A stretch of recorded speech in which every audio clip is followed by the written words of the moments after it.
You're good to go. Right, cool. Hi, I'm Justin Crane. I run a small event agency in Cambridge called the Crane Event, along with my wife. And this is something I wanted to speak about, and basically how I got to where I am today, and through the hard lessons, the school of hard knocks, and or hard rocks, I should say, and that kind of stuff.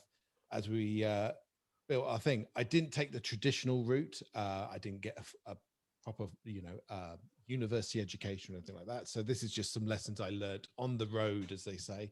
To do it, I deliberated about the title. I sent Anne a title last Friday when she asked for one, when I was sat in a pub on my third pint. So it was a bit struggle. So I changed it slightly to Welcome to the School of Rock, to give a bit of thing, or also known as It's a Shit Business. So see where we can go from there. That's for your League of Gentlemen fans, if you know that. But just a bit of background on me, and how I grew up and stuff. So there's lots of embarrassing photos during this, but I grew up, as you can see, a saintly child.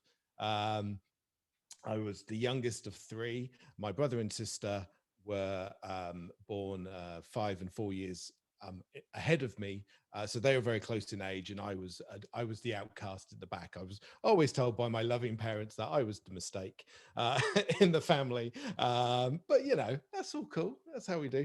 I was raised in a military background. By the age of 14, I had already lived in 4 different countries and moved times to different places around, around the world. So a varied life. And if anything that's ever taught me is how to be sociable, how to make friends, maybe not how to influence people, but certainly how to make friends. So that's my background of it.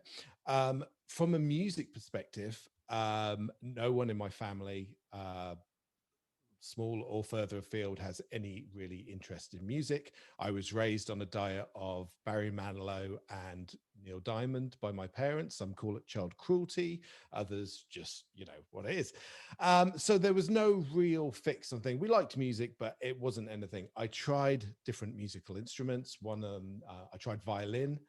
Much to my parents' hatred of that didn't last very long. I also tried piano, but nothing really stuck. Okay. And nothing really stuck until I was about 14 years old. And this is the dawn of MTV coming into things. And I wish I could be cooler. I wish I could say I was cooler. But what really hit me at the age of 14 was this: hair metal, particularly 80s LA cock rock. Let's call it what it is. That's all that mattered. 14 years old, these were like golden gods in my eyes. That's all I wanted to be. They were the coolest people I could think. I could see Anne-Marie like just nodding her head, but these, I wish I could be cooler, but this is what I deemed as. And from this moment onwards, I was actually fixated on becoming a rock star. Um, Most particularly one of these type of rock stars. I don't know what I was thinking, but I couldn't play an instrument. So I took it upon that point to start learning to play guitar. And that's all I was really interested in. It's a lot harder than I realized, especially to play like they do, like lots of fast, wiggly solos, but that's another story. Um, I actually sat down with my parents at this time and told them my ambitions and my dreams. And I was obviously met with a blank face. My dad probably expected me to join the military. My brother had done that, and done that, and expected me to follow suit. I think my sister got an easy pass out of it. She was looked at the smart, clever one, so off to university for her. And my mum, probably quite, at one point said, but it's such an ambitious dream. Not everybody does it. It's so difficult to do and all that. And I remember quite clearly saying, but why can't I be the one? You know, if it's not for everybody, but why can't I be that person? Which really didn't go down very well with her, because she could see that I wasn't going to shift on this thing. This led forward onto other things, such as at school, I was talking to careers advisors and all that lot, told them I was passionate about music and loved things. They fell on the same deaf ears. They said, you've got absolutely no hope. Do something else. At the time we were living just north of London, just in Watford. and we were coming up to doing work experience. I was keen to talk to record labels because we were close to London, 30 minutes on the tube. My school had no interest in that. They put me in a local music shop to do retail, basically. At the end of the day, it was fine because I've met a lifelong friend, a drummer who I've been in several bands with. But that was that kind of outlook. However, there was one saving grace, and it wasn't my school. It was these guys. Good old Wham. Okay, so George Michael and Andrew Ridgeley and Pepsi and Shirley there, they went to a rival school of mine, not at the same time, they're older than me, which was a mile down the road. I went to one called Bushy Hall, they went to Bushy Meads. Because Wham became successful, Bushy Meads had a huge music department. They put all their resources and infrastructure into that. And through working in the music shop, through work experience, I got to know some of the musicians, some of the 15, 16-year-old band members from Bushy Meads, and we got talking.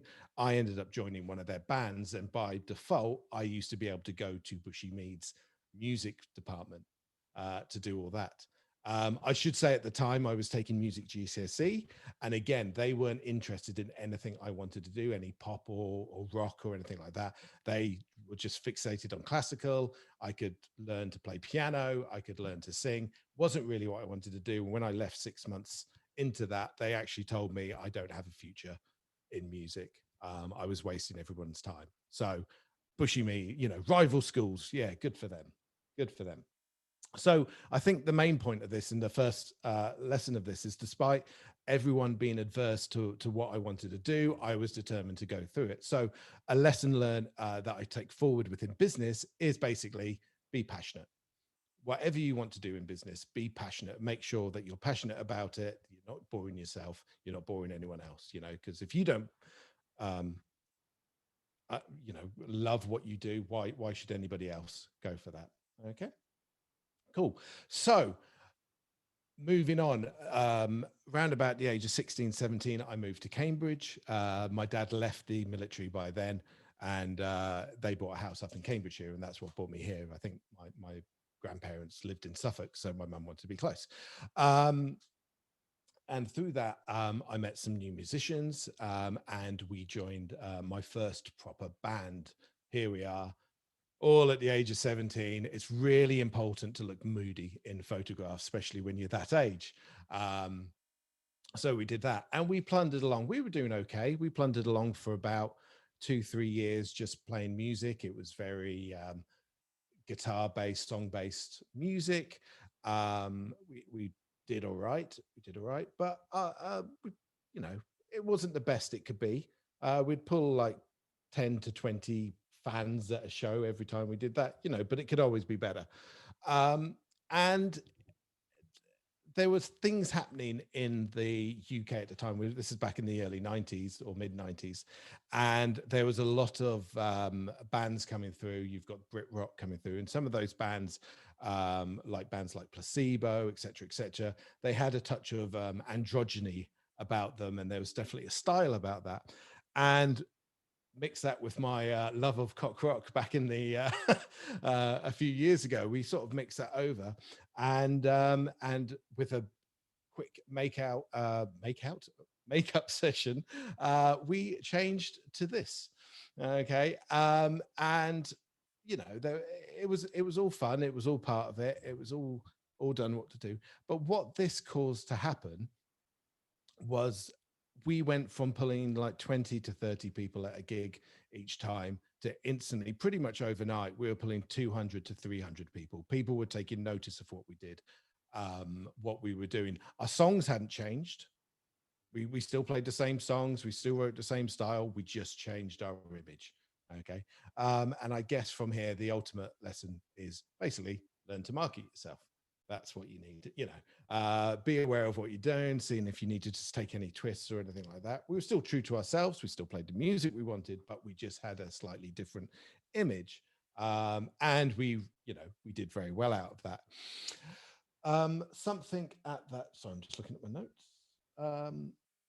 Something that happened at that time as well is, we were writing lots of songs. We we weren't getting much label interest as such, but we were releasing stuff by ourselves. We were getting lots of underground followings and lots of press that way. We were doing really well. And one of the things we were most known for at the time was a sort of teen anthem, as you would, that we wrote called Pamela Anderson. It was just four chords, a song about Pamela Anderson, but essentially the message behind it was just, be who you want to be yourself. And it became a bit of our anthem. And we split up several years after that. Probably, I think we'd been going together for probably about 6 years as total. We split up from that, and back in 2000, I believe that was. And we didn't really think much more of that band. We're still very good friends. We still see each other all the time, and do that. But we didn't think anything more of that. But something that interesting that happened back in 2013 was, out of nowhere, we got a tweet, and this was from Pamela Anderson herself, who I believe at the time was on Dancing on Ice in the UK, and her chauffeur was an old fan of the band and played her the song. So she went and tweeted it out, which we're talking 13 years after the actual event that it happened. So which is kind of shocking, but all good. And I think the lesson there is basically strange things happen in business. Always be prepared for something. You're not going to be too sure what's going to happen. What you're going to have done years ago might come up again. Whether you know you read a lot of the time nowadays that it's negative things that come up from your past, but it can be positive as well. So pretty much always be at your best. Okay. Moving on from that, okay, one thing I realized as being a guitarist and a musician, as much as I loved it, it's fucking hard work to be good at what you do. Okay. To be really good, or to get to this kind of level. I was a good player. I started doing background vocals for things as well. I was good, but I was never going to be that LA hair metal band style guitarist, heavy metal guitarist. I just didn't have it in me. I just couldn't do it. However, what I was good at was actually writing the songs. Or I felt I was good at writing the songs. So I was good at writing the songs. I was good at writing the lyrics, the melodies, all those parts of things. And it was the good thing about music is you can come up with an idea and everybody else sprinkles things on top, and you have magic. Okay. So a good lesson here is basically know what your strengths are. Okay. So really be aware of what you're good at, what you're passionate about, and what you can deliver. Okay. And with those in place, everything else should to um, come to help that. Now, with that, it's also important that this is my next band that I started after thing. We lost the makeup. I was told by the other members that I couldn't bring the makeup was not transferable from bands, basically. So we started out afresh. It's small lesson here. Only look moody if it suits your business. It's really important there. That's all part of it. Okay. But what we decided to do in this new venture is that the band was going to take a different approach to what we did before. The other band was very simple songs. There was nothing too technical to it.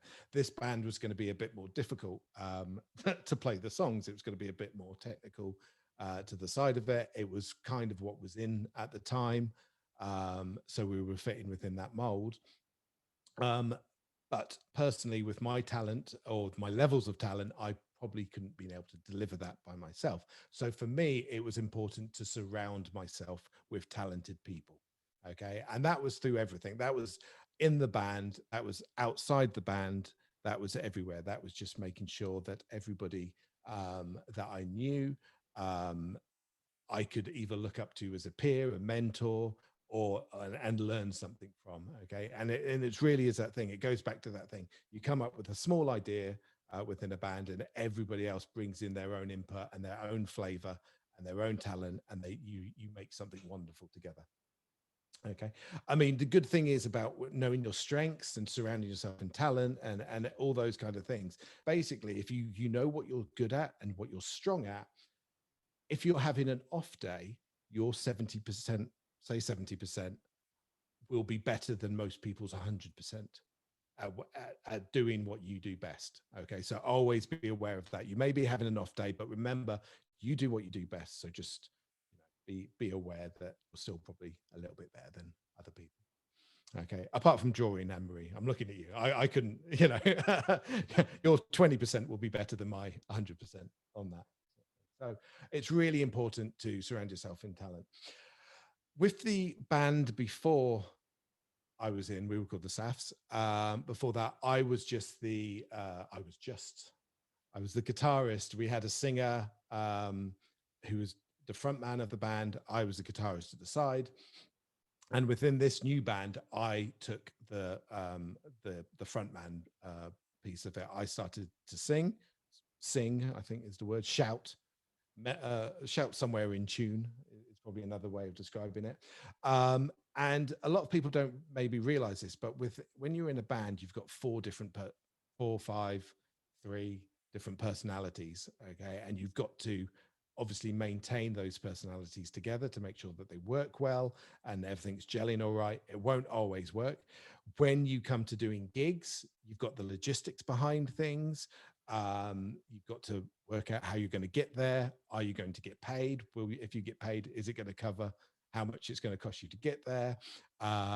Then obviously marketing yourself. There's a whole lot of logistical nightmare going behind the scenes, and normally that relies on one person within the band to do it, because if you have four people all chipping in, it'll just get messy, especially when they're drunk, as we used to be at that age. So it's really important to learn how to lead. Okay, so not even just lead the band in front of the stage when you're performing, but learn to lead behind the scenes. This is a good opportunity. You need to be ready for this time. We're rehearsing at this day, at such and such. You better make it. You didn't turn up last time. Things like that. So it's really important on learning how to lead. Just moving on. Okay.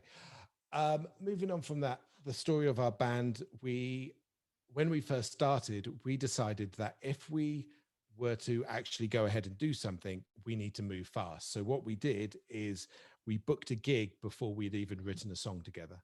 So we gave ourselves 6 weeks to write a whole set, 30 minutes of music, and performed it. And we did it.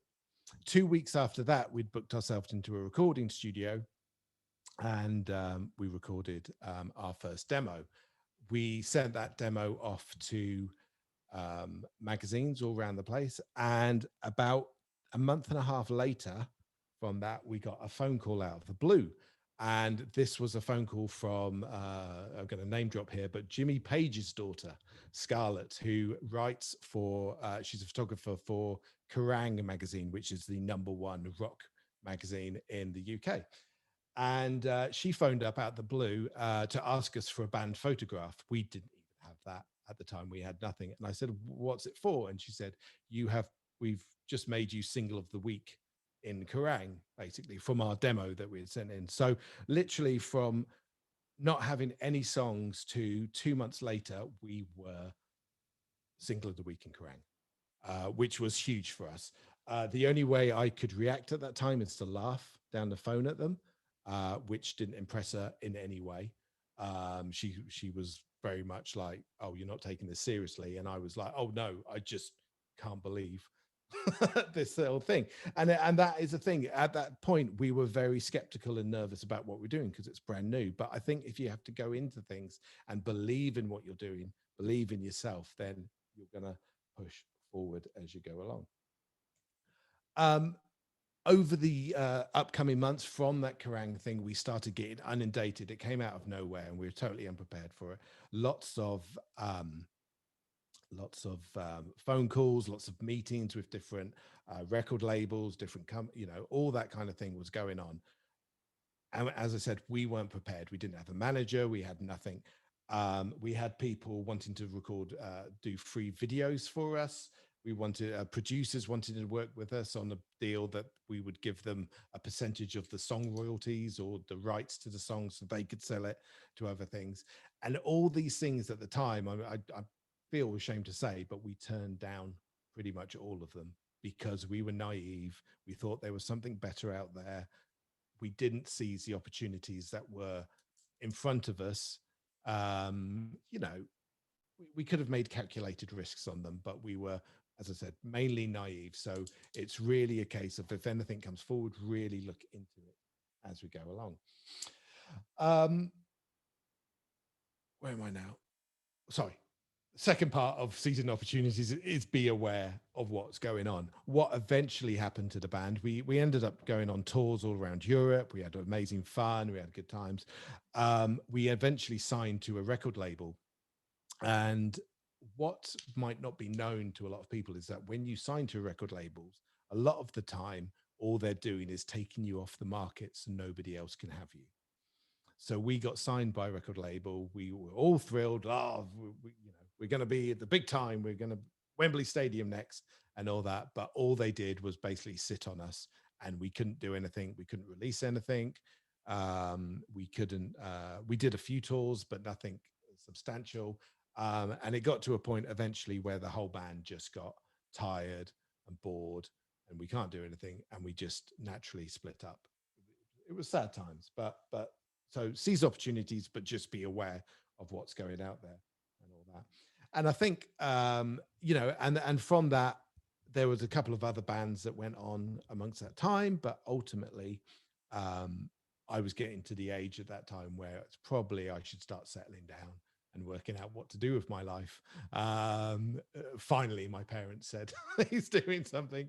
But the journey along the way was that I was picking up all this information, all how to do things, and realized I could apply pretty much 99% of the things I learned on the road, putting on gigs, essentially into the events business. So that's where I sort of started up that idea and building on those different things there. Finally, the my last slide is regarding the bands that I'm in, or was in, sorry. I have been great friends with them. I still am great friends with them. And even though at the time when we were being ignored by record labels and things like that, and it was terrible times, and we were having falling outs and slam doors and stuff like that, is that now we are actually back together. We're not playing our old stuff. We just play for fun. We just play covers and all that thing. But we do it because there is absolutely no pressure to do it. We rehearse, I don't know, twice a year, if that. We play gigs even less than that. But ultimately, the last lesson of this is no matter what you do, is just have fun. Okay. And